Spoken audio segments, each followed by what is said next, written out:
Caros alunos, bem-vindos à segunda web conferência de gestão de qualidade daqui desse semestre.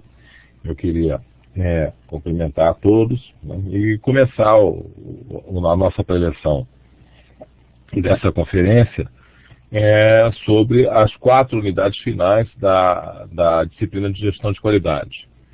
Como vocês já devem ter percebido, né, a disciplina em si, ela não tem um desafio intelectual muito grande, porque qualidade é um conceito que se aplica de uma forma bastante natural dentro das organizações.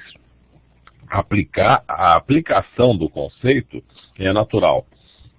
Conseguir fazer com que essa aplicação seja contínua e obtenha os resultados esperados, isso sim demanda um pouco mais de esforço por parte dos gestores e de todos os colaboradores de uma maneira geral. Tá? Nessa nossa segunda parte, a gente vai falar sobre o movimento de Total Quality Management, quer dizer, gestão pela qualidade total, que é um movimento que visa, basicamente, implementar melhorias contínuas em todas as áreas da organização.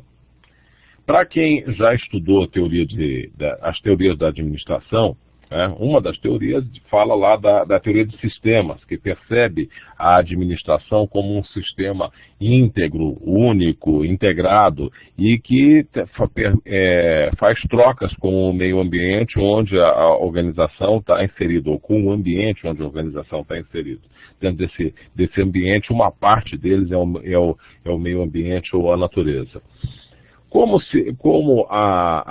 A exemplo da teoria de sistemas, né, que considera a organização não como alguma coisa facetada, quebrada, separada em partes, mas como um grande todo, a visão da gestão pela qualidade total também observa que as diversas partes da empresa interagem entre si, se suportando e oferecendo uma área de influência comum a diversas atividades que são desenvolvidas na organização. Então a gente não pode falar de qualidade total dentro de uma indústria se não houver uma visão de qualidade dentro do setor de RH, que é o setor que fomenta, o que oferece, propicia que recursos humanos adequados sejam introduzidos na organização, para que as atividades sejam feitas de maneira adequada. Não se pode falar, por exemplo, de excelência numa empresa que tem como atividade a área de comércio, varejo, por exemplo, sem se falar na excelência da área de marketing que faz a divulgação dos produtos que estão disponíveis para serem consumidos pelos diversos clientes. E assim por diante. Então, todas as atividades dentro da organização, elas demandam um esforço por qualidade. E a visão do Total Quality Management, na verdade, é essa visão de que a gente deve buscar melhorias em toda a estrutura da organização, e essas melhorias devem propor desafios progressivamente maiores para que as organizações consigam sobreviver num ambiente de alta competitividade, como é a realidade do mundo empresarial num modelo globalizado de economia. O modelo globalizado de economia, ele propõe uma série de desafios diferentes, de desafios diferenciados em relação ao que se tinha antes, quando os mercados eram mais ou menos fechados, onde a competitividade acontecia sempre com players locais, com as empresas que estavam localizadas geograficamente próximas dos clientes finais. Com a globalização, a gente tem uma série de desafios a serem vencidos. Um deles, o fato de que o meu concorrente hoje não precisa estar do meu lado, na minha esquina ou no meu bairro. Eu tenho um concorrente que ele pode estar localizado no outro extremo do mundo, que é o exemplo típico da China, que tem que exerce uma pressão muito grande sobre a nossa economia ao fornecer, por exemplo, produtos têxteis mais baratos do que aqueles que são produzidos no país. A gente pode dizer, existem subsídios, existem uma série de artifícios que a China tem, ou que ela pratica, que nós não podemos praticar. Mas e daí? Para o consumidor final, para o cliente, o que interessa é um produto que seja vendido a um preço razoável dentro da qualidade ou dentro das características que ele deseja. Se tem alguém que oferece isso a menor preço, ele vai comprar desse alguém. E vai deixar aquele que cobra mais caro ficar sem vender seu produto. Esse cobrar mais caro, por sua vez, pode ser o resultado de uma baixa eficiência em termos de qualidade na organização. Por quê? Porque todas as perdas que são geradas dentro do processo produtivo, elas acabam sendo transferidas para o custo do produto que vai ser pago pelo cliente. Então, se eu reduzo perdas, eu reduzo o custo, e se eu reduzo o custo, eu me torno mais competitivo. Então, dentro dessa filosofia, que ela é relativamente simples de ser entendida, o conceito de Total Quality Management, ele se insere de uma forma bastante natural. Eu vou buscar excelência, eu vou buscar desafios progressivamente maiores em todas as áreas da organização. Para quê? Primeiro, para sobreviver. E, eventualmente, numa segunda fase, para conseguir superar o meu concorrente, superar aquela empresa que está me fustigando de alguma maneira. E é engraçado nessa hora, quando a gente fala do produto chinês, considerar que os custos de logística, os custos de transferência do produto lá da área de produção dentro da China para o nosso país são eminentemente altos, ou muito mais altos do que deveriam ser os nossos custos. E, no entanto, o produto chinês consegue ser mais barato. Como? Através de um processo que a gente poderia dizer de qualidade. Ah, mas alguém vai comentar, não, mas o produto chinês ele é um produto baratinho e com uma qualidade razoável. E aí a gente comenta, também acrescenta mais um comentário, dizendo assim, qualidade é alguma coisa nivelada por um critério. Se o critério do cliente, o critério do consumidor é compatível com o critério do produto que é fornecido, a gente pode considerar que o produto que está sendo fornecido é de qualidade e ele pode ser consumido sem nenhuma restrição. Então a gente diria que a preocupação com a qualidade total, com o aprimoramento contínuo, é mais do que justa e mais do que adequada nesses dias que nós vivemos, nesse instante que nós vivemos, em função da competitividade global que é crescente.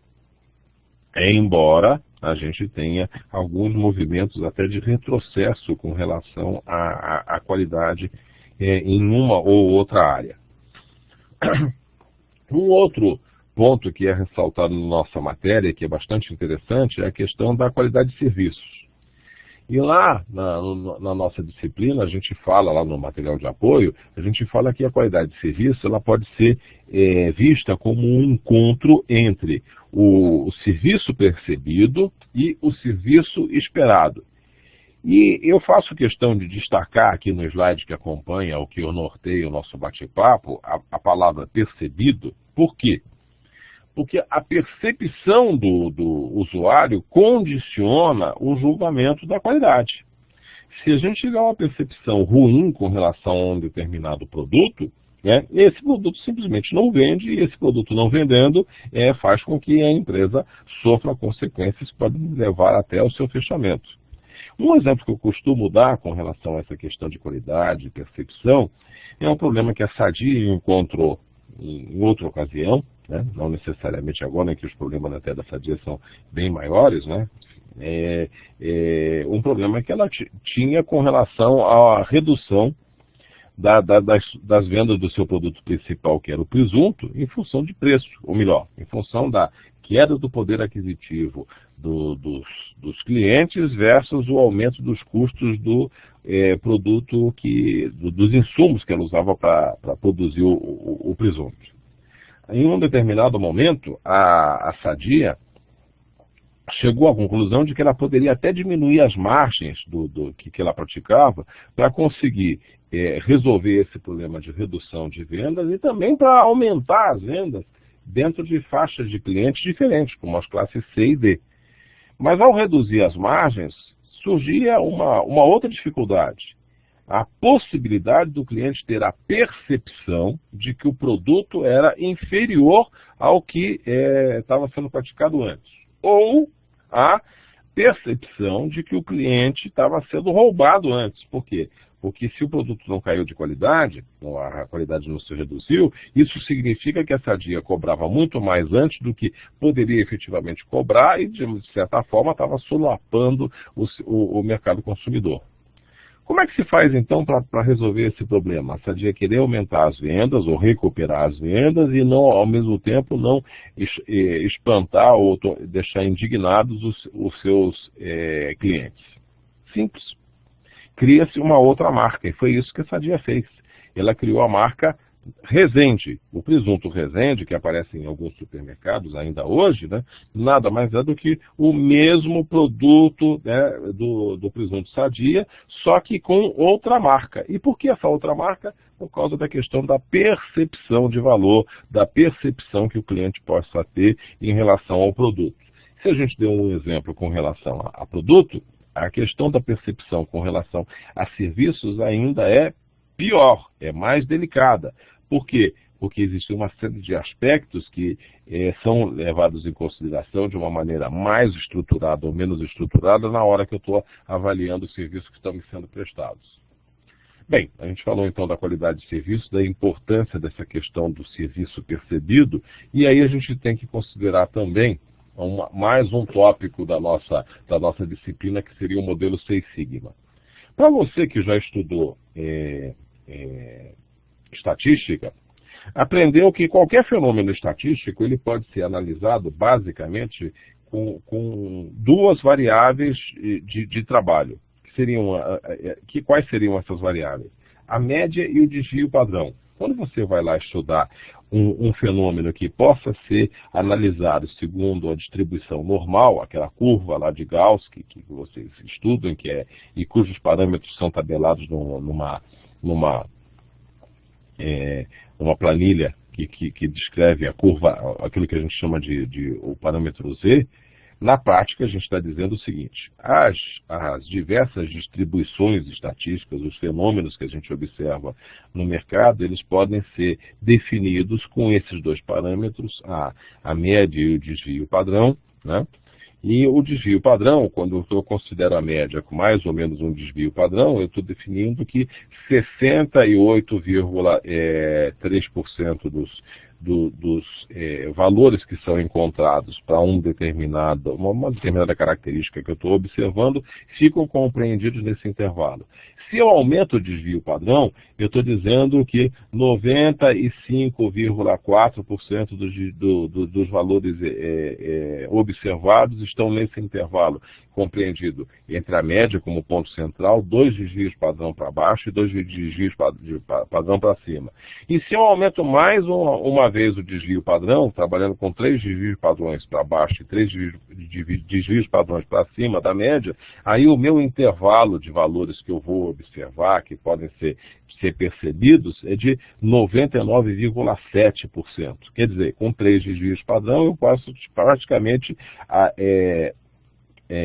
englobo a possibilidade de ocorrência de 99,7% de todas as ocorrências de um determinado fenômeno que eu estou medindo.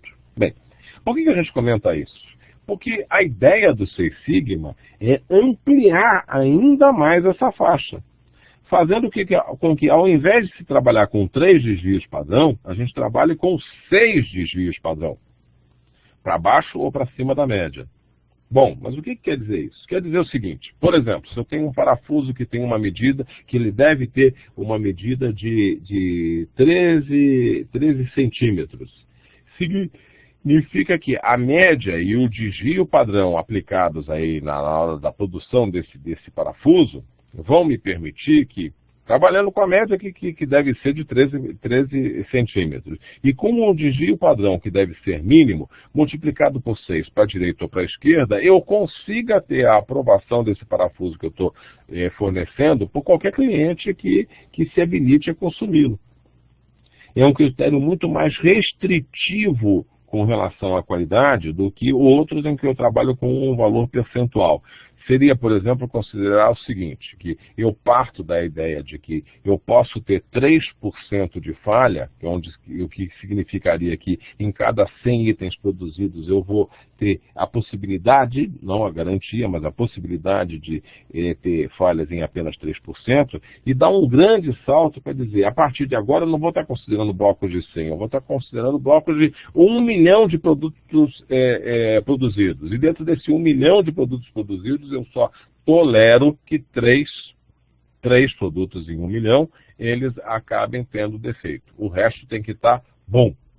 Essa é a ideia que a gente tem do Seis Sigma, essa é a ideia por trás do Seis Sigma. Eu vou considerar que o meu intervalo que eu posso variar, né, de medida, por exemplo, do nosso parafuso, o intervalo que eu posso variar do peso de um saco de um produto que eu estou fornecendo, ou qualquer outra coisa assemelhada a esse intervalo, possa ser tal que com 6 desvios padrões, esses 6 desvios padrões caibam dentro dele. Ah, mas se o desvio padrão for alto, né, isso aí não é vantagem, realmente não é vantagem, e aí eu vou estourar as medidas que eu estou considerando. Então eu tenho que ter uma variabilidade na produção do produto muito pequenininha para poder implementar essa ideia de 6 desvios padrão para a esquerda ou para a direita, sendo toleráveis ao cliente. Então seria considerar, por exemplo, que o desvio padrão na produção do parafuso não poderia ser porque 1/100º de milímetro. Com 1/100º de milímetro, eu poderia ter uma variabilidade de 6 desvios padrão para a esquerda e para a direita, e ainda assim o parafuso se encaixar onde ele teria sido projetado para se encaixar. Essa que é a ideia que a gente tem com relação ao modelo Seis Sigma. Dando continuidade aí aos tópicos que são discutidos na segunda metade da nossa disciplina, a gente tem mais 2 visões também voltadas para a área de qualidade, né? E essas visões são o modelo 5S e o modelo Kaizen, né? O modelo 5S, né, é o modelo que implementa 5 conceitos básicos que orientaram a prática da qualidade dentro das empresas japonesas e que orientaram o trabalho de todos os colaboradores no sentido de implementar aquilo que a gente chamaria de a grande revolução da qualidade no Japão. E que depois se transformou na grande revolução da qualidade no mundo inteiro, tentando acompanhar o movimento japonês. Esse modelo se concentra em cima de 5 conceitos que seriam o Seiri, o senso de utilização, o Seiton, que é o senso de arrumação, o Seizo, que é o senso de limpeza, o Seiketsu, que seria o senso de saúde e higiene, e finalmente o Shitsuki, que seria o senso de autodisciplina. O conceito ou a implementação desses 5 itens, ele é descrito com bastante profundidade lá no nosso material, mas a ideia seria dividir as preocupações da qualidade em 5 tópicos independentes e tratar esses 5 tópicos independentes de uma maneira harmoniosa para a gente conseguir ter um produto ou um serviço no final que atendesse melhor às expectativas do cliente. Esses conceitos são implementados no Japão, né, inicialmente, e depois eles se espalham pelo mundo inteiro. Então, o senso de utilização ficava preocupado. Estou aqui me despedindo da minha filha, que também está indo para a escola. Todo mundo estuda aqui em casa, né? Inclusive o pai. Então, o senso de utilização seria a preocupação com a disponibilidade para uso de uma determinada coisa. O senso de arrumação seria a preocupação com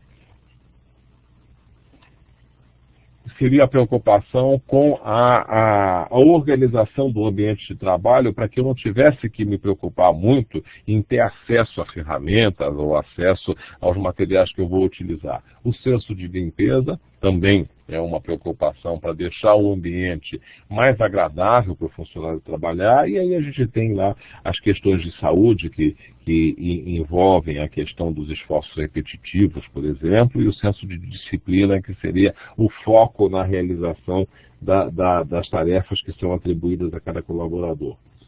Esse movimento fez com que, de fato, os colaboradores japoneses e depois os colaboradores em todo o mundo se engajassem na grande transformação que foi aquela promovida pela preocupação geral no mundo inteiro com qualidade. Essa preocupação motivada principalmente pelos resultados excelentes que o Japão teve ao aplicar suas filosofias e recuperar sua economia logo depois da Segunda Guerra Mundial, ou melhor, após o advento da Segunda Guerra Mundial.